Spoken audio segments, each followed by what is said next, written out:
podcast made by basketball fans for basketball fans. From the hottest takes, news, analysis, and passion for the sport that we all love, this is the Fast Break Pod with Finn James and Will Tremaine. Welcome into the Fast Break Podcast, the podcast made by basketball fans for basketball fans. Finn James, Will Tremaine. Back again. We're here with Season 2, Episode number 3, and we've got a lot to talk about. We've been really enjoying your guys' interaction across socials on the podcast since we've relaunched for Episode 2.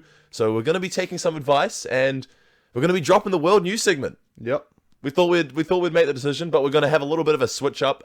Instead of doing a world news segment, we're going to do a world basketball news segment. Makes a little bit more sense considering we are a basketball podcast. Yeah, there was a overwhelming amount of no votes on the world news segment. We had a solid 6 votes no to 5 votes yes. Crazy. So yeah, we're gonna drop it. We've been thinking about it for a while. Yeah, we're a basketball podcast. We're just gonna start talking about basketball. Yeah, makes sense. But yeah, there's plenty of basketball around the globe that we can keep talking about. So like you said, we're gonna add that in. Today's episode, especially, we got some Eurobasket, some Tall Blacks under 16 Asia Cup that we'll briefly mention, and then some other news around the globe, some Kawhi Leonard news, and some Bryce Cotton news. Yeah. But without further ado, should we get underway, Finn? Yeah, as always, been happening? Time codes down below, of course. If you want to skip to anywhere throughout the podcast, we'll also be covering the end of the Breakers Blitz, which was last Sunday, doing our NBL predictions for NBL26, which is going to be the main point of this episode, of course. And then we'll be reviewing your poll comments from the last episode, which was on the Breakers new jerseys. And of course, giving you a new poll for this episode as well to round off before we head out of here. But like you said, 1 through 10, we're going to predict every single team, where they're going to finish. We're going to go through their roster depth and all of that. Yeah. But Bryce Cotton, Finn, what's been happening with him? So it was actually announced on Friday evening, so a couple of days ago. Bryce Cotton has been granted Australian citizenship, which is absolutely massive for Bryce Cotton, the NBL, and of course the Boomers as well. Despite him being nearing the back end of his 30s, I still do think this is massive. Yep. His swearing in ceremony will be held just before the beginning of NBL26, so there's a lot of ramifications in what's going to be happening with Bryce Cotton becoming an Australian citizen. So first of all, now that he is no longer an import, he is now a marquee player on the Adelaide 36ers, which honestly, Will, strikes gold for the Adelaide, in my opinion. It gives them another import spot. I think that's the biggest thing. Like, obviously they haven't made a signing yet for that last import spot. Who knows? Might come soon, but if they do that, they'll have to drop a player from the squad and then drop someone down to DP.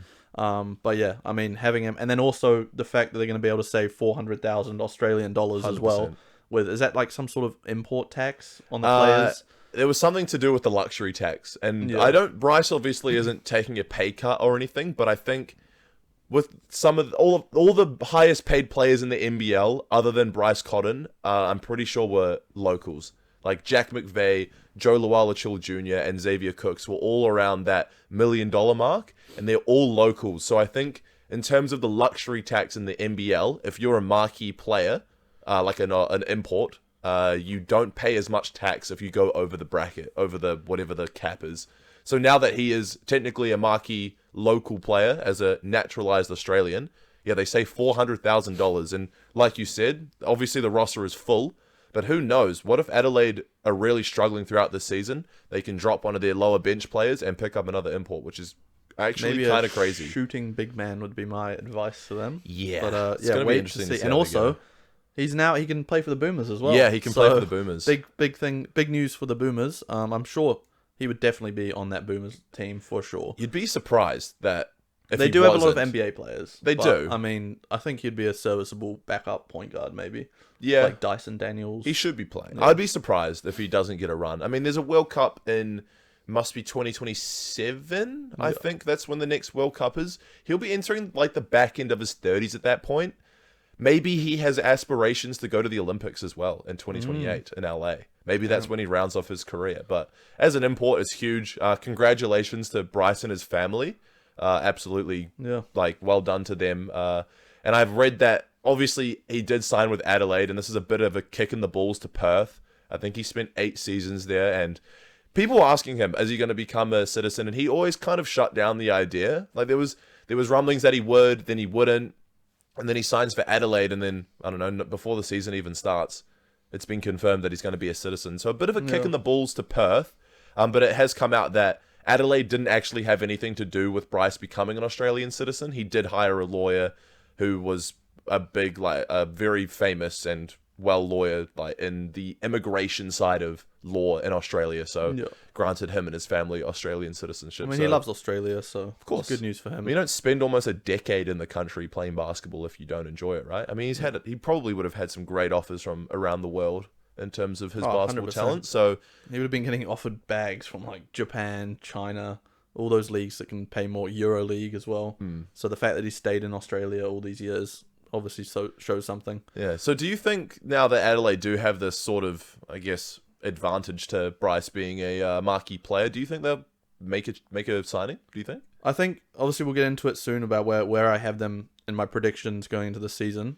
Spoiler alert, I don't have them one, but I think if they were to go out there and use this new roster spot, to sign like I said, a shooting big, I think that's what they're lacking. A shooting big man, for me, would put them title favorites. Yeah, because their big men at the moment are Isaac Humphries, Montrezl Harrell, and Zylan Cheatham. Yeah. The only one that can kind of shoot the ball is Cheatham. Yeah. And that's even then it's a stretch. Not the best. So that's the one area they're lacking. Yeah. A few signings that we haven't actually written down here. Well, just so I'm gone off script a little bit.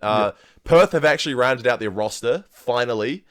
This was long in the coming after Bryce Cotton obviously didn't return, but they have filled that void at the point guard, shooting guard spot and signed 6'4" American Mason Jones, the 2025 G League Finals MVP. Massive signing. This is huge. Probably not a better player they could have gone out there and got, and it shows in like the bookies odds and stuff. They went from like near title, the bottom, like at the bottom, to like one of the third favorites now. Yeah. So Mason Jones just got done playing for the Sacramento Kings G League team. What are they called? Stockton.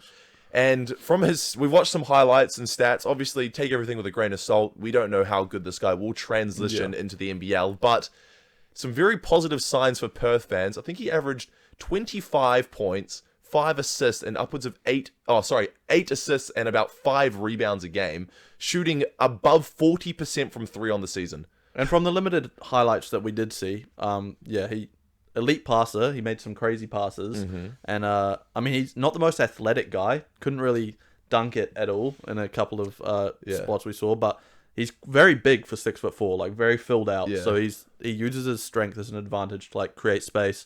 Great midi, great 3-pointer. I think he's going to be from what we entertaining. saw as well. Yeah, and he gets to his spots, probably going to be able to do it. Like he doesn't play like Bryce Cotton. It's a very different player to Bryce Cotton.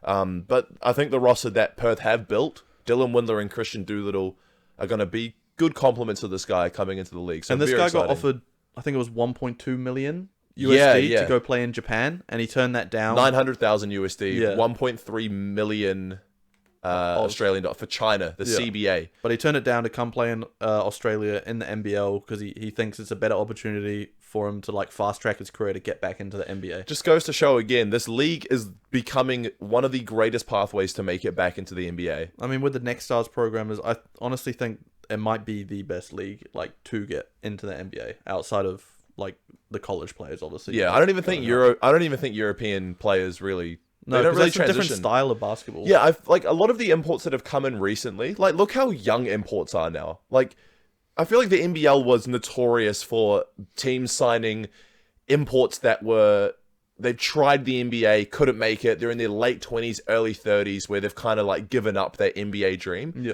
Now you have really young guys like Kendrick Davis in particular, who's in his early 20s, who was on the G League team for the Warriors the season before he came to Adelaide last year, who thinks, showed out. I'm coming to the NBL and I'm going to prove to all these NBA teams that I can still play at this level. Yeah, and look how good he he was hasn't been last picked year. up though, like coming back for another NBL season. Yeah. Maybe he needs to take it that step further. Very and cool win a chip though. or It's so cool though. Like when you think about how the quality of this league just continues to get better and better every single season, and it's like it's attracting so many more young American imports, which is what the league has lacked for so long, to try and just boost their way back into the NBA, which is so and I think sick. we're going to see a lot more of like Next Stars as well coming like up. Obviously, Dash Daniels, like that's a bit different because he's Australian, so it makes more sense for him to be here.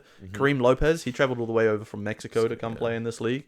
I think we're going to start seeing more Americans as well. Like we obviously started out with LaMelo Ball and RJ Hampton. Look at where LaMelo is now, and like obviously RJ's, I think he's out of the league now, right? Yeah, he is. But LaMelo's obviously turned into an all-star in the NBA. I think a lot of players are going to take that pathway, coming from maybe like even a year in college, and then if they don't see it working out there, they come over and do the Next Stars program and then go to the league. Yeah, that's definitely happened. Do you have players like some of the Australians that go and play in college, like Rain Smith coming back over, Tane Murray, Sam Meninga was also another one of those players who didn't actually finish his college career, finished a year early and went to Cairns.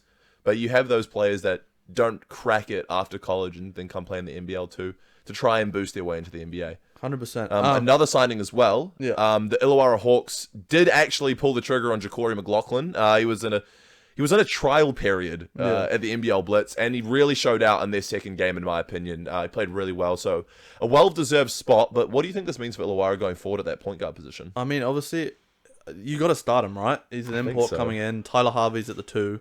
This means Will Hickey's going to be coming off the bench for another year, which, I mean, having watched him live for the Tuatara in the NZNBL, this guy is like, I think he should be a starter in the NBL. So that's why I was kind of hesitant on, do they sign this guy, or do they use that import spot to sign a big so that they can start Will Hickey? I think Will Hickey's going to have to come off the bench now, but he's going to be in that role where I think he can play the 2 alongside JaQuori McLaughlin, or the 1 instead of JaQuori McLaughlin. It's going to be between JaQuori McLaughlin, Will Hickey, and Tyler Harvey. The 3 of them are going to share those 2 starting spot minutes, and I don't think anybody else is going to play those minutes. So they're all going to be getting like starter minutes. Essentially. They're all going to be sharing it. I think so as well. I mean, like we saw Will Hickey just suit up for the Chicago Bulls in the summer league. Like this is a genuine like high level NBL local player. I mean, finals MVP. Should have been. Yeah, he was second in voting. Realistically, he should have won it. Yeah. Delhi even knew that. So that's why I gave it to him. I don't really know what this means. I think that starting point guard spot's still up for grabs. I don't think Justin Tatum would have made a decision yet whether they could start Will Hickey and have JaQuori McLaughlin come off the bench. Either way, they're all going to. I 100% think that is like a very realistic option that could happen. I think they're both going to average similar-ish minutes, or just whoever fits, or whoever's just playing better in that game. But maybe Will Hickey just is a good option to have come off the bench, like an energy guy. I mean, he proved that he was good last year coming off the bench. So he could really be a front runner for 6th man of the year if he comes off the bench. He'd be my early pick, that's for sure, 100%. In other news though, Finn, under 16 FIBA Asia Cup results. I haven't been following along with this. Have you been keeping up to date with a little bit in the back of my mind. I do love Junior Tall Blacks because we've just honestly been excelling far above what we usually do. The under 16s are over playing in the Asia Cup. They did unfortunately lose to China in the semi-final, so they will be playing in the bronze medal match against Japan tonight at 8:30. So not a bad result. I reckon they could probably get on the podium, which would be a really good result considering, under 16 team, small campaign, just head over to the Asia Cup, and it'd be nice to see them get on the podium. And the final is between Australia and China, so same as the men. Good point. Tall men. So yeah, that's tonight. A few Westlake boys actually in the Tall Blacks team, which is pretty cool. Oh, true. Also, in NBA news, I know it's still a while away, but we had to talk about this because it affects you, Finn. Kawhi Leonard, he's been found out that he was signed like as a side endorsement deal to a fraudulent tree planting company created by Steve Ballmer, the owner of the Clippers. He invested in it. He didn't create it. He invested in it. But it was essentially just another way to pay Kawhi Leonard an extra $28 million. Hey, this is accusations. No. Accusations. To, doesn't come under the NBA umbrella, so they can avoid the luxury tax or whatever it is. Essentially, they're just paying, it's like paying Kawhi Leonard a cash job, under the table, to, stay on the Clippers. Okay. Essentially, that's, This hasn't been confirmed yet. This hasn't been confirmed yet. Oh, I reckon it's true. And these are all Leonard, that whole Clippers franchise is scumbags. These are all hypotheticals. So it was back in 2019. The Aspiration, it was a tree planting company or whatever. They had the likes of Drake and Robert Downey Jr. promoting their whatever it was company, charity, whatever. Yeah. And then it all came out. Kawhi Leonard signed a $28 million endorsement deal. And Steve Ballmer, yes, he was one of a head investor, part of this company. They went bankrupt a couple years ago, and then it came out that. Yeah, the $28 million. Kawhi hasn't done a single bit of promotion for this company. No, so it was just a side paycheck. Thank God it's being looked into because there's an investigation. Nothing's confirmed yet. This investigation needed to happen. This Clippers franchise has been getting away with things for decades. They're just scum of the earth. That whole organization. the players. No, I'm sorry, Finn. I'm joking. That's You too need to far. chill out, bro. That's too far. Look, But if it is Steve found out Ballmer- that this is true, Finn, Oh, you guys are we're in cooked. trouble. We're cooked. What sort of punishments is this? I don't know. I know, but like I'm thinking a $28 million side paycheck. That's got to be like at least half a year suspension for Kawhi Leonard. At least, Is it maybe his even fault? a whole year. Is it his fault? Yes, I don't know. It's an interesting one. he willingly Like took the even money. Steve Ballmer went on like an ESPN panel literally like a day ago talking about this, and he said he had no idea, and he got conned out of all of his money as well. Like this, Kawhi might have. I didn't know about that. Yeah, Steve Ballmer. But to be fair, he's obviously going to be protecting his player. And look, as a Clippers fan, obviously I'm going to sit here and defend my Pookie Bear Kawhi Leonard as long as I possibly can, because I thought Paul George is your Pookie Bear. Or Blake Griffin. How many Pookie Bears do you have, Finn? enough.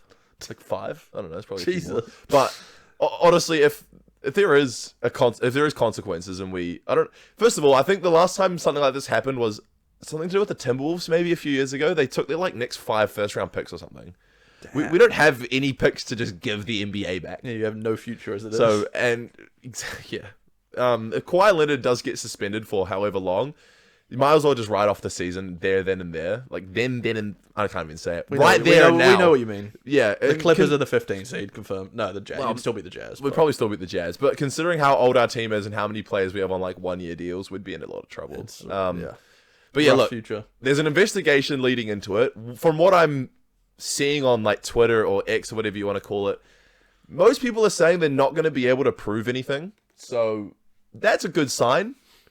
And I don't know. I think Mark Cuban came out and said something as well, saying they're not ever going to be able to prove that Kawhi was getting paid under the table by Steve Ballmer to get paid more, because he was on a max deal when he came over. Who knows? Who knows? We'll see. We'll keep see. you guys updated. Developing on what story. happens. Developing story. developing And story. I am scared for the future of this franchise for the next year or two. Eurobasket, Oh Finn. yeah, I've This has actually been really following along with entertaining. this. Yeah, extremely entertaining. All the like NBA players essentially have been playing for their countries, apart from like Been a few, Wembanyama. I think that's the only name, really like big name, that hasn't been playing for France. I think they're in the postseason now, I believe, quarterfinals maybe. Turkey beat Sweden, Germany beat Portugal, Lithuania beat Latvia, Finland beat Serbia. So Jokic Ooh. is out.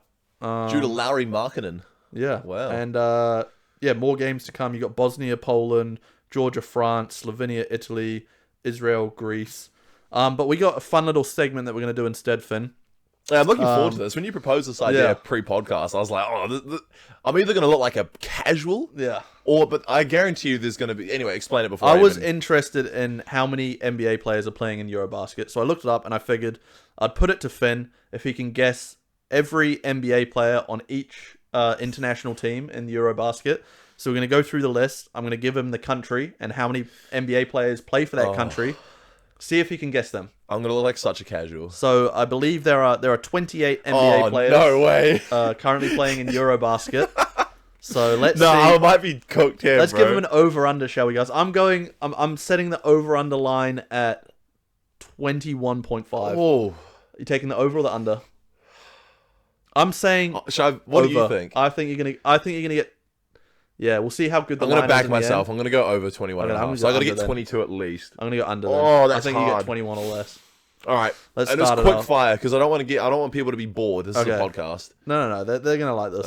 Okay. Czech Republic. They have one player. Oh, I wouldn't even have a clue. No clue. Czech Republic. Yeah. Plays for the Hawks. Nah. Vit Krejci. Oh, wow. I had no idea that he's Czech Republican. Latvia, we got one player, surely. That is Kristaps Porzingis. Well done. Portugal has one player as well. And no peeking at my screen, Finn. I won't. Portugal. Celtics player. That is so rough. We're going to go quick fire here. Nah, son. don't know. Neems Cueta. Oh, Is that I how you wouldn't say have it? got that. Nemes Cueta. Nemes Cueta. Serbia, they have 4 players. Nikola Jokic. Nikola Jovic. Yeah. Bogi Bogdanovic. Bogdan Bogdanovic. Bogdan Yeah. and I don't think you get the last one. Dario Saric. No. No. Tristan Vucevic on the Don't Wizards. even know who that is. Yeah. They're alright. They got 3. You got 3 out of 4. Turkey have 2 players. Sengun and Yeah. Chetty Osman. Nope. He's not in the league anymore. Oh. What? Sengun and... Oh my god. Chetty Osman's not in the league anymore. Nah. God, I am a casual. Santi Aldama. Nah. Nah. Adem Bona. Don't even know who that is. On the Sixers. Nah. Big man. Oh, maybe I do. Finland, 1 player. Larry Markkinen. Hold on. Germany have 3 players. Dennis Schroeder, Mo Wagner, and Franz Wagner. Dennis Schroeder, Franz Wagner. They don't have Mo Wagner on here. Oh, wow. He's not playing in Eurobasket. Isaac Bonga. Nope. Oh, God. Out of the league. Oh, Deutschland. Damn. Dennis Schroeder, Franz Wagner. Trying to picture that team that won the World Cup 2 years ago. Should I know them? I think so. You'll know who it is when I say it.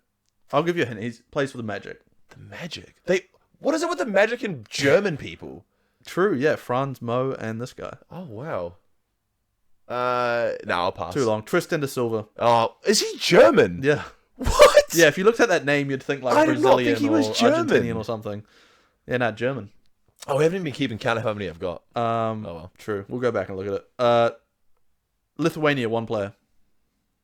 Oh, Surely. Jonas Valanciunas. Yeah, well done.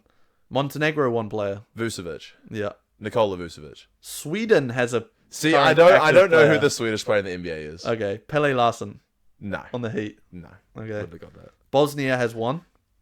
Yusuf Nurkic. Yeah. Georgia has 2. See, I have no idea. You should get one of these. Honestly, wouldn't have a clue. Goga Batadze. Is he Georgian? Yeah. And Sandro Mamukelashvili. Oh, from the Spurs. Didn't know Raptors. either of them. Raptors. Oh, he's on the Raptors now. Must have been traded or Yeah. signed. Don't know either. Didn't know either of those players were Georgian. Yeah. Damn, I'm definitely under 22. Greece, 1. Giannis. Yeah. Italy, 1.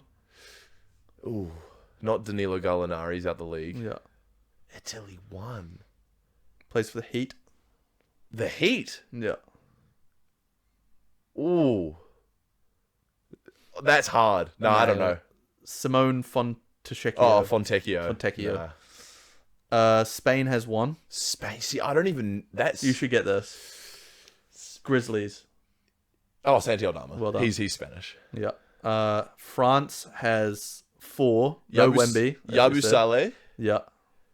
Who are the other 3? Because Fournier's not in the league bro, anymore. you've got to get the other 3. That was the hardest of the 4. What? Yabusali was the hardest of the 4. Seriously? Yeah. You've got to get the other 3. Ousmane Deng's playing for them? Nah. This is poor, guys. Wait. Finn doesn't get this. Wait. I'm not giving you any hints either. This is like... I can only picture Yabu Saleh. Genuinely. Wow. Think young players. Oh! Washington Wizards. Koulibaly. Yeah. Oh my, and Wemby's not playing. Oh, Rudy Gobert. No. Is he not playing either? Nah. So I've only got Yabu Saleh, Bilal Koulibaly, and there's 2 more. Yeah. Young players. Yeah. Both very young. Oh Another my God. wizard. Another wizard. How have you not got... Bro, this is... Oh, Alex Sarr? Yeah. Oh my God. Should I get the 4th? Yes. The 4th is arguably team? the easiest of them all. What team? Oh, this is going to be such a giveaway. We shouldn't be giving this to Finn, guys. The Hawks. Bro, are you serious? Yeah. I'm such a casual, bro. That's awful. Oh my God. Oh, if you don't get this guy, I'm going to be mad because Blazer legend. Israel 1. Oh, Denny Advia. Yeah. Slovenia 1. Yeah, Luka Doncic. Okay, well done. Okay, Well, I definitely really was, I well reckon I done. was under 20. Okay, yeah, That's you poor. got Well, it'll be up on the 1. screen. Yeah, It'll okay, be up we'll on the calculate screen. I'm predicting under. You're probably predicting under as well. Yeah. That was fun though. I enjoyed that. Well done. I did really bad. Not really well I'm done. disappointed at how terrible I'm just I was. disappointed though. at the France section. How many hints I had to give you? Bro. Like Ricochet I and just Alex Sarr? that's awful. That is so bad. How why? You know guess- why Yabu Saleh was? No, but the thing is, in the Olympics, Alex Sarr didn't play for them. Ricochet didn't play for them, and I don't think Koulibaly might have played for did. them. But that's why, I was trying to picture Olympics from last season. I completely forgot about Rudy when you mentioned him as well. Yeah. The French team is so stacked, bro. Those Very 4 good. players we just mentioned, plus Wemby and Rudy. Evan Fournier, he's great. Evan in a Fournier big, is still team. good. Great And then you team. got like Ryan Rupert as well, who could probably make the team. Definitely. Damn, stacked. Definitely. But Let's move yeah. on. That was fun though, and I appreciate that. So Well done, thank you. Finn. Thank you. We'll try to do Testing another... your knowledge. Yeah, that was awful. There's going to be so many people thinking, I'm like, this is a basketball podcast, and I couldn't do that. That is so poor. Exposed. And my excuse, I haven't watched that much Eurobasket this season. Like, little to none, actually, to be honest. So let's move on. Now we're going to be getting into the nitty-gritty. But before we do that, the NBL Blitz obviously wrapped up last Sunday before the podcast, or after the podcast was released. The Kens, Taipans, and the Breakers were playing in their... Well, it's the last game, I'm pretty sure, of the Blitz. And the Breakers got up. A 94-75 win over the Kens Taipans, and that actually granted them the NBL Blitz championship. For winning 2 games. 2 games. Do you know how it works? Just point differential, I'm guessing? So it's actually really funky. You know how they have that in-season tournament coming this season, and they do it per quarter and per win? Yep. Same as the Blitz. Oh. So you get 1 point for a quarter win and 3 points for a game win. So exactly the same as how... the NBL, I forgot what they're calling the in-season tournament, but it's going to be the same scoring system as that. So we won a lot of quarters. So I think we won every quarter we played, and maybe bar like 1 or 2. I think we finished with 13 total points. We had 2 wins, so that's 6. So we would have, I don't even know how many. What's 6 minus 13? 7. We won 7 quarters out of 8. Yeah. Pretty impressive. And of course, the MVP of the Blitz went to Isaiah Brockington, unsurprisingly, considering how good he was in both games. It could have gone to 2 other players, in my opinion, as well on the Breakers.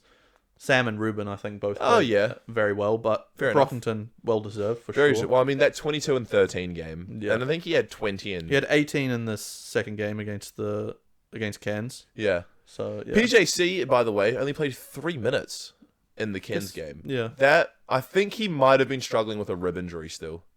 We didn't need him in the end anyway. No, we didn't. So. And yeah, we looked really good. And very positive signs as well, considering this was the first time the Breakers had really taken the court together.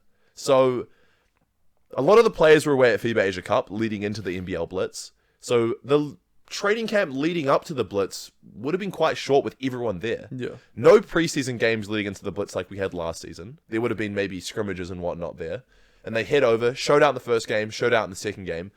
And to even add more icing on top as well, Kareem Lopez isn't playing. No, Rob Baker II wasn't there, and Rob Lowe wasn't there. Exactly. And we still looked really good. Obviously, exactly. This is what's going to play into my predictions. Kens were missing Ashton Hagans and Rain Smith, which are 2 pretty key pieces for their team. Ashton Hagans is a phenomenal player. Ashton Hagans wore the black and red of Portland, so that automatically makes him like 10 times better than any other player to ever play basketball. But... You happy with how we were though? Yeah.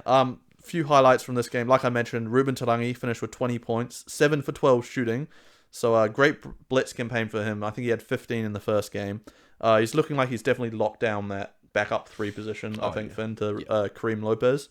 And Sam Menenga, the big man, impressive showing in this one as well. 18 points, also 7 for 12 shooting.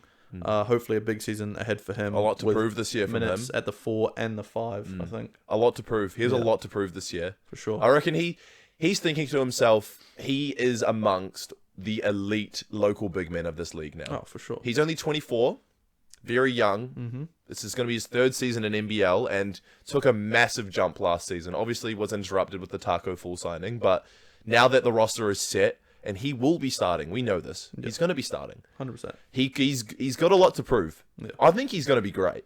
I agree. The starting 5 that we have built, I'm very impressed. I mean, he's shown nothing but greatness in these first 2 games. Yeah. And also one last player I want to highlight, Isaiah Liafa, 11 points, 2 for 7 from 3, so he's still kind of struggling to find that 3-point shot, which no doubt will come at some point.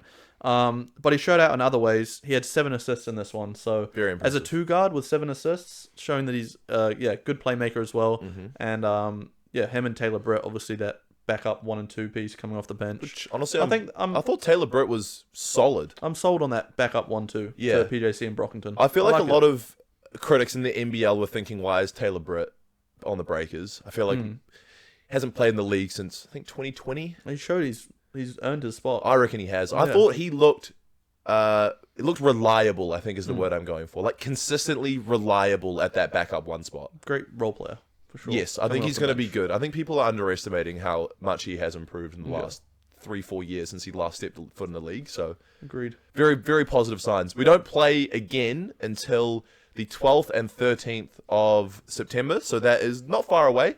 I think it is Friday and Saturday next weekend, we'll obviously be heading over to Japan to play. It's either 2 or 3 preseason games. I know it's 2. I think, yeah. I know there's 2, but I saw a report that we were playing a team twice, but that might be wrong. But obviously, in the next episode, we will be dissecting that, leading into the first game, which will be on the 19th, which will be very exciting. Yeah. Home game, Spark Arena. Can't wait to get down for it. Yeah, we're going to pick up our media passes. Get that at the game, pretty sure. So very exciting. Spoiler alert, we got media passes. Shout out to NBL. So me and Finn are going to be trying to get to every single game if we can. Yeah, home games. unless we're busy. But at least the ones in Auckland for sure. Yeah. Well, maybe we'll go for a road trip somewhere. I mean, the only other game they have is Christchurch. Oh, maybe not then. Yeah. But there's I don't know about three going down games to at Event Christchurch, Finder mate. this year, eh? Yeah, 3. That's so good. So that's just down the road. Yeah. Oh, but good. without further ado, here you let's go. get into our predictions, Finn. Our 1 through 10. We haven't had a chance to look back at how well we did last year with our... We obviously predicted our 1 through 10 last year. I mean, you had the Breakers winning it all. True. Look how that turned out. I did, didn't I? That was an awful take in the end. Well, come on. Actually, to be fair, at at the start of the season, yeah, no, understand. I wasn't expecting us to sign a big 7'6" demon that... Demon? Well, not demon. That did nothing. You Well, the demon devil? in some ways. The devil? Yeah.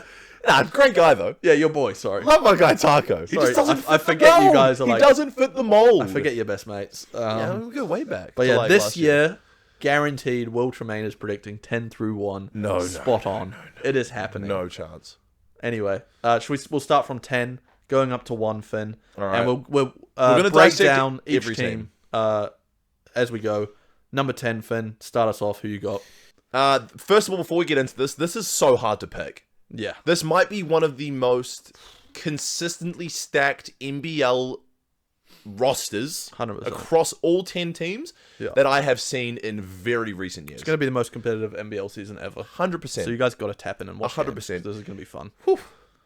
Number 10, I have the Tasmanian Jack Jumpers, and this is hard to do as well, but I have Tassie at 10. I I'm honestly just not sold. I could see any team making the 6. That's how Oh, competitive it 100%. is Yes, this year. yes. So, like, any Tassie fans out there, we apologize. Don't take this to heart, Yeah. but I'm at Tassie at 10. Okay, I've got Southeast Melbourne at 10. Yeah, this So I think both of them were kind of low in the bookies odds as well. So they somewhat agree with us. Although they did have New Zealand bottom as the bottom team to win it, paying $15. So get on that, guys. If you want might to make be a money. sneaky one. $15. It's crazy. Honestly, I don't blame them with what happened last year. Yeah, I don't blame them. It could all fall apart. Who Well, knows? we hope could- not. we could Let's not go manifest sign- that. We could go sign bloody... We're not signing anyone. Simbula. Simbula. Oh my god. Taco 2.0. Just the Indian version. God. All right, so we run through these rosters then. We'll start with Tassie. Okay. So I'm at 10 with Tassie simply because I don't know. I'm not really sold on their import trio. So they've got Tiger Campbell, Bryce Hamilton, and David Johnson. Bryce Hamilton impressed me in the first game of the Blitz. Wasn't great in the second game. David Johnson was vice versa, and Tiger Campbell was just kind of like consistently good. But I like Magne at the 5. Magne at the 5 is Solid good. piece. Josh Bannon at the 4 is good too, but I just don't... The 3 imports they've signed, I don't know if they're going to be like those X factors. Yeah, like a Mason Jones. I think you could see Bryce Hamilton maybe crack into first or second team, I but like Tiger Campbell as Tiger Campbell's good, but I don't know if he's like... The point guards in this league this year are just so elite, and I just don't know if he sits there. We were also talking about how every team seems to use an import spot on the 1 and the 2. Very Almost like consistent every across the team. league, yeah. Like, very consistent. those are 2 of the import spots, and they save the Aussies and the Kiwis for the 3, 4s, and 5s most of the time. It's you know what? It's usually 1, 2, and 5 are your import spots. Yeah. It's consistently been that for a long time. Unless you just have one incredibly good local guy. Yeah, Just one really good, like Delhi. He's always going to be starting in your backcourt for sure. So yeah, I've got Tassie there.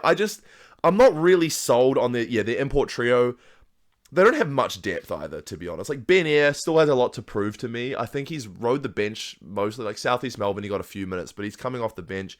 Nick Marshall, I'm quite high on. Just came off a pretty good campaign with the Wellington Saints, but once again, it's one of those guys that has kind of been in that like 2 to 3 rotation on most NBL teams. So I don't know. I have Tassie at 10. This could be wrong. Like, they have a great coach as well. The Sean McDonald injury really stuffed them up. He was going to be so good. He had a great season for Canterbury, just gone as well. 100%. But so yeah, Tassie at 10 for me. I've got Southeast Melbourne at 10, like we said. Yeah.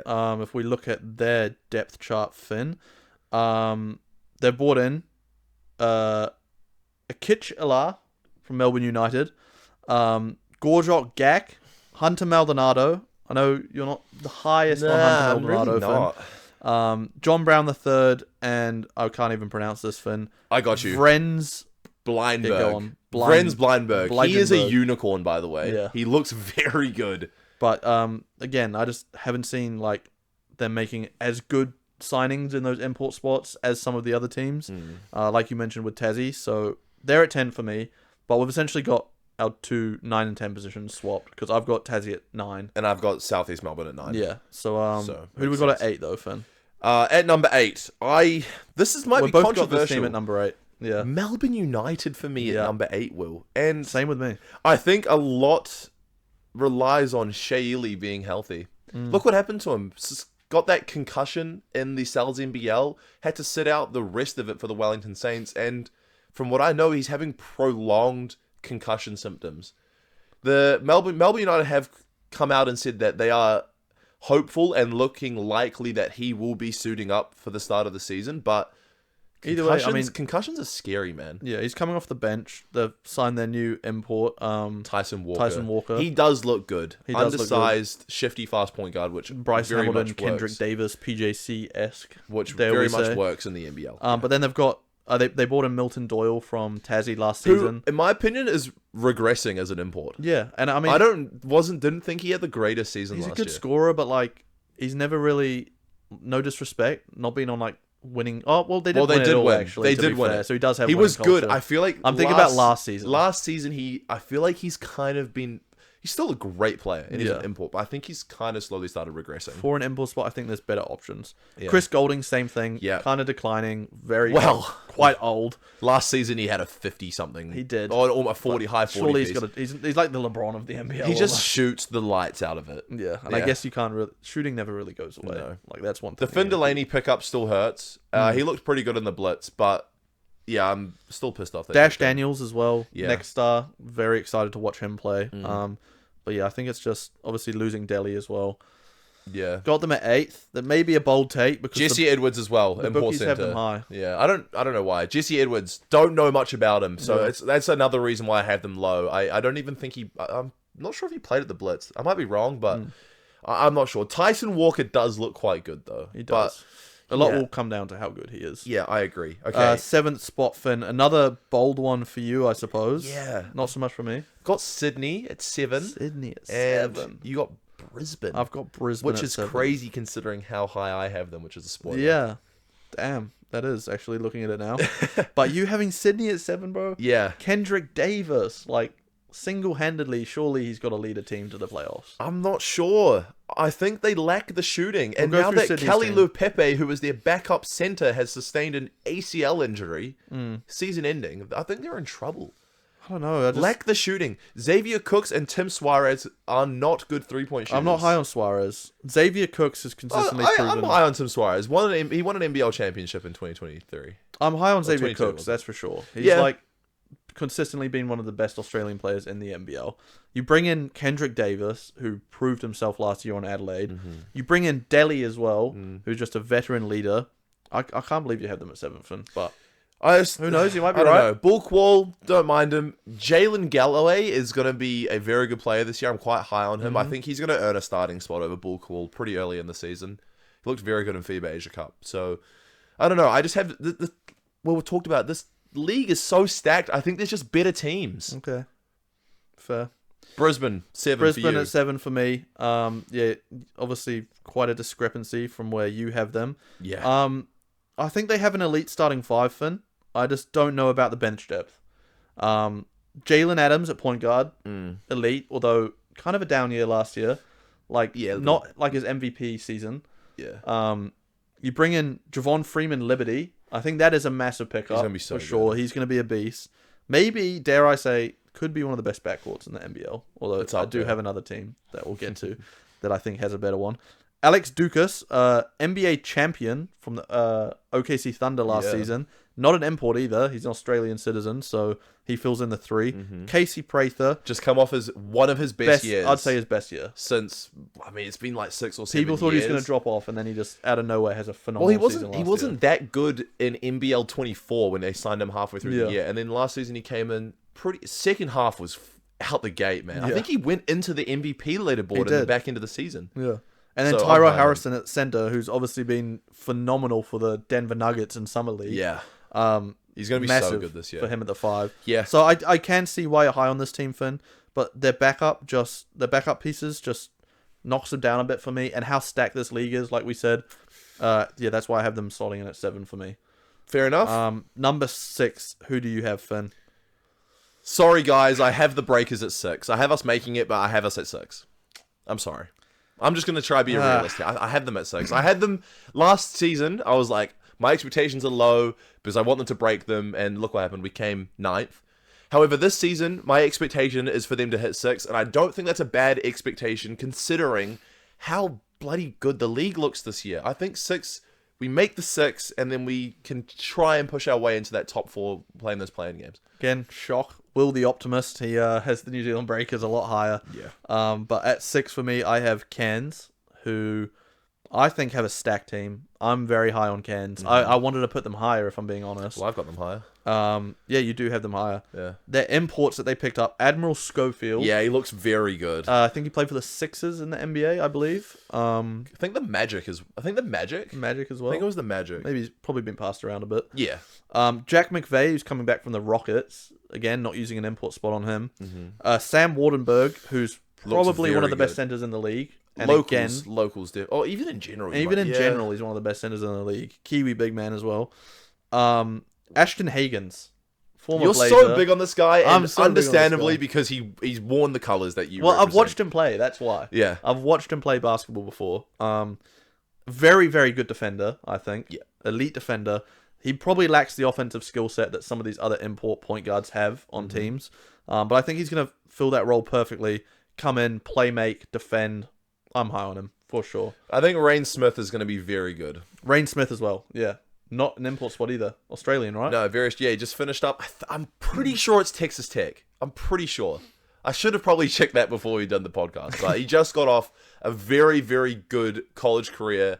Shot above 40% in college, which is very hard to do. And then they got their final import spot. Marcus Lee is actually coming off the bench. See, I'm not that high on him anymore. He's bounced around. Was in Melbourne last year. He was on the Tassie team that did win. He was quite good then, but he had a pretty down year at Melbourne. I mean, Rob Lowe pushed him out of the starting lineup. Yeah, but as a backup, I think. Yeah, no, he'll be good.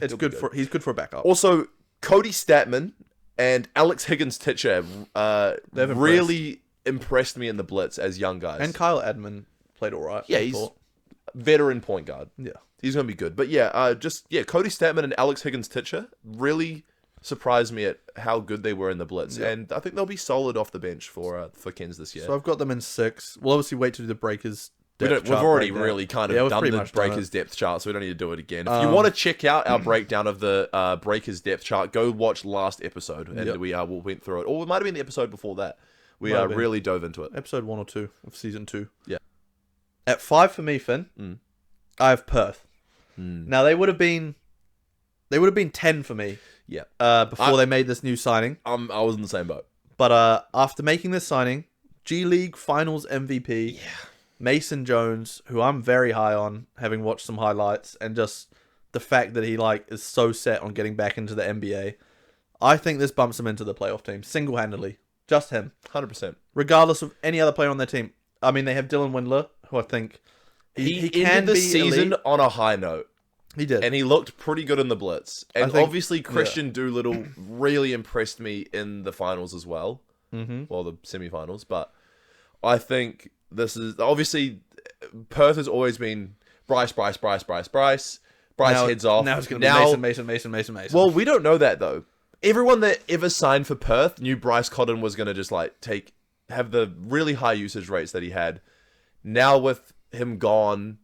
Doolittle and Windler returning, Mason Jones coming in, the ball might get shared a bit more. They might be playing a different style. Ben Henschel also is back. He obviously didn't make it into the NBA like he was trying to. Yeah. They have him starting at the 2, I believe. Their team is really stacked now that Mason Jones has signed. Yeah, for sure. Joe Lawler-Chill Jr. as well. Far out. He's one of the better local players in the NBL too. Probably, yeah. I think he's a top 4 paid player in the league as a local. For sure. So they fit into 5th for me, and I see... Who do you have at 4th, Finn? At 4th, I have none other than the Perth Wildcats. Yeah, so sort of makes sense. Would you also, like you said, you also had them at 10 before this Mason Jones sign? 100 million%. Yeah. Because who was going to run the 1? Exactly. I was poking a stick at them saying do something. Yeah. Change their logo, which honestly wasn't necessary at all for them to rebrand. Made it worse, in my opinion. I thought the last logo looked sick. I think they have the worst logo in the league now. The Breakers one's pretty... Oh, true. It literally just says NZ Breakers. Yeah, actually, we gotta fix that for sure. It's been like that for years, though. Yeah. But I guess nostalgia. So yeah, I have Perth at number 4, and for me, I have Sydney, who have already been over. That was crazy that you had them at 7 for me. I mean, I understood your reasoning, but just Kendrick Davis, I just hear that name and think back to last season, to how phenomenal he was. Probably the second best player in the league to Bryce Cotton, in my opinion. I think he was second in MVP voting. I think he was. Makes sense then. Yeah, so I have them at 4th. I can't have them any lower than that with Delhi, Xavier Cooks, like we mentioned. Okay. Number 3, Finn. Shock for me, I guess. Maybe. I have Adelaide. Yeah, that is... 3. No? No. Who do you have at 3? I have Brisbane. And you're this high on might be... Brisbane. This is really high, but watching Javon Freeman Liberty in the Blitz just honestly sold it for me. Fair. He looked so good. And I just think their starting lineup is elite. One of the better ones in the league. Yeah. Tyrell Harrison is going to be one of the best local big men in the league. I think Alex Dukas coming off playing on the championship team, a young Aussie dude, obviously come back home to try and fight his way back into the NBA as well, try to earn a contract where he can guarantee himself some minutes, along with Jalen Adams, who has immense experience in this league now, Javon Freeman Liberty, who looks like he's going to be an NBL first-team player, and then obviously Casey Prather, who just came off his career this year. I think this starting 5 is going to be one of the best in the league. I can see it. Again, like, this is completely up for grabs this year. Every team can make the 6. I just can't believe you have them at 7. I have Adelaide at 3. You obviously have them higher, but... Yeah. Should we run through their team at the end? They have Bryce Cotton. Yeah. I mean, the best player in the league, yes. But there are 2 other import spots. Well, I mean, Bryce Cotton's on import now, but they have Zylan Cheatham. They have Montrezl Harrell. 2 big men that can't shoot. I mean, we talked about it before. They have 3, mate. Isaac Humphries can't shoot either. That is why I have them at 3. I just can't have them finishing any higher. Like, what? Isaac Humphries is going to come set Bryce Cotton a screen, and his defender's just going to be able to sag and stop Bryce from scoring in the paint, because he's not going to have to worry about Isaac Humphries popping to hit a 3. Okay. Same with Montrezl Harrell. Same with Zylan Cheatham. I think that sets them back. I think they're still going to be a 3 seed because they have the best player in NBL history on their team. They have Montrezl Harrell, who is a beast. But I can't have them finishing 1 because I just feel as though there's going to be 2 teams, especially, that are going to be able to expose that. And those are my 2 teams finishing 1 and 2. And once we get to the number 1 spot, which, surprise, surprise, is the Adelaide 36ers, I will go through my reasoning for them being at number 1. But at number 2, Will? Yep. I have the New Zealand Breakers finishing... Make your case. Number 2. Make your case. Make my case? Okay, so we saw how well... Look deep into that camera and make your case as to why the New Zealand Breakers are going to finish second. Hear me out. I'm not just an optimist, okay? This has realistic, knowledgeable backing, this reason. Go on. Look at how we started last season, okay? How phenomenal we were. We were the best team in the league until we went on that little NBA segment where we decided to then bring in... international break as well. Yeah, and then we brought in Taco Fool, Finn's best mate, Taco Fool, who just absolutely ruined our season. It's no way to sugarcoat it. Can we all put it on him? Mostly. Okay. We had Freddie Gillespie. He left, even though he's starting to find his form. But now, this season, Finn, we've upgraded from... I'm drawing a blank. Who was our 2 guard? Matt Mooney. We've upgraded from Matt Mooney to Isaiah Brockington, who from the 2 games in the Blitz, I think has proven that he is a better player, better scorer, better rebounder. I think he's going to fit alongside PJC better. We know what PJC is going to do. We brought in Rob Baker, Finn. I think this guy's going to be a beast. He can shoot the ball. I want him starting at the 5. Sam Menenga at the 4, who's only going to be better from how he was last year. And I thought he had a good, not great, he had a good season last year. I think playing solid 4 minutes, He's going to show out and improve. And then Kareem Lopez. Yeah, okay? fair. Kareem Lopez, the projected 7th overall pick in the NBA draft, 2026 NBA draft. Kareem Lopez. We saw how good he started to become at the end of last season, and he's had a whole entire offseason to get bigger. He's still, 18 years old? 17 years old? 18 years old. He's still growing. He's still getting bigger, filling out his body. He's going to be stronger, and I think he's just going to be the perfect three-piece. Great defender, can get blocks, get steals. And then our bench, Taylor Britt, serviceable point guard. Isaiah Liafa has proven he can play make, and when he gets hot, he gets hot. He cannot miss. Ruben Talangi, another player who's had a great blitz campaign. Carlin Davidson, probably one of the most athletic players in the NBL, dare I say. Up there with imports athleticism, and that's as a Kiwi. I'm forgetting Rob Lowe started on Melbourne United last season, who went to the finals, and he's going to be coming off the bench for us, Finn. Max Darling as well, who maybe had somewhat of a down campaign with the Canterbury Rams, but we've just seen it time and time before. He excels when he's on an NBL team in that Breakers jersey. I think he's just a better player. Perfect role piece. That's my reasoning for us at 2. And I could realistically see us going to the finals and potentially winning it all, dare I say. Maybe there's some bias in all of this, but there's always got to be a bit of bias, if you're an actual fan of the team. You don't have them at 6th place, then. It's disrespectful. So that's my reasoning. They're at 2 for me. Who do you have at 2, Finn? Spoiler alert, this is my team that's at 1. I have the Illawarra Hawks at 1. 2, sorry. At 2. And obviously, they won last year. They've retained Tyler Harvey. They've signed JaVale McGee, who I think is going to be a very exciting player, despite his age. I think he's going to be very exciting. Great pick. Still is very athletic, rebounds the ball well, going to be a great defender. I think he's going to be one of the better centers in the league this year as that import spot. JaQuori McLaughlin, Will Hickey pairing at point guard. I'm not worried about it, but I think it's so just solid. Yeah. They're both going to give you consistency every night, I think. 100%. Tyler Harvey, we've seen how good he has been in the NBL for the last 2 or 3 seasons now. Wani Swakala-Bullock has always looked good. Jonah Bolden at the 4 spot kind of concerns me, considering I didn't really think he was that good on the Breakers last year, but got Dan Greeter in there as well. Dan Greeter just came off NBL campaign. Hawke's Bay Hawks, bro. He was so good. Yeah. Hawks to the Hawks. Exactly. To the Atlanta Hawks. One key piece of this team, which nobody else has, is Justin Tatum. Exactly. The best coach in the NBL. Thank you for saying it. So they'll be number 2. That is why I have Illawarra at number 1. All the reasons you just said, but especially highlighting the fact that Justin Tatum is their head coach, who is the best head coach in the NBL. Oh, 100%. That's why I have them at 1 as the only team to top the Breakers in my 2025-26 NBL predictions, Finn. And who do you have at 1? The Adelaide 36ers. And I'm going to give you my case as to why I have them at number 1. Okay. Before the Bryce Cotton news came out on Friday night, I did not have them at 1. I had them in the top 3, 100%, simply because they have Bryce Cotton. We've seen what he's been able to do. When he first came into the league 8 years ago, the Perth Wildcats were the bottom team of the NBL, and they won a championship. They weren't good. They had Bryce Cotton. They won the whole thing. They have Bryce Cotton. He's the best player that this league has seen, probably since Andrew Gaze. Yeah.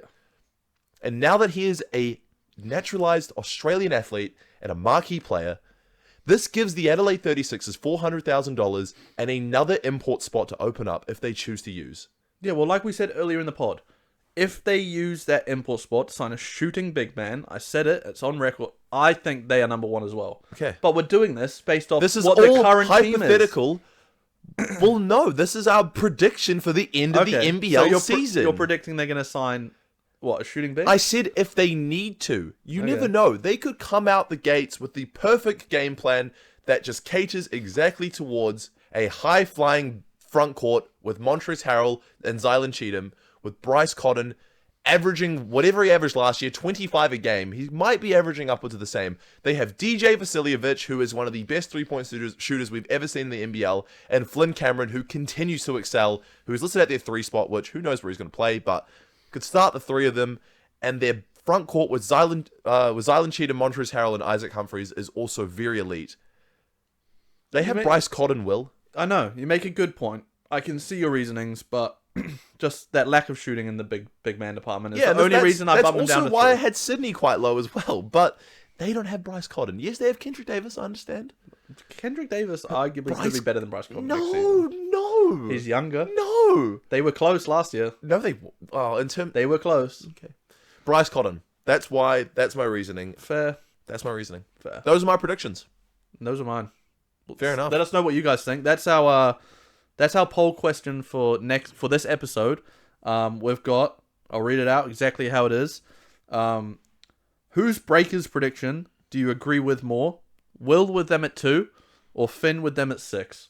Mine makes more sense. Mine does. Mine's more realistic. Isaiah Brockington, PJC, Kareem Lopez, Rob Baker, Sam Ananga. But look at the rest of the league, Will. That's what I need to say. Just look at the rest of the league. I know that most people out there are going to agree with me.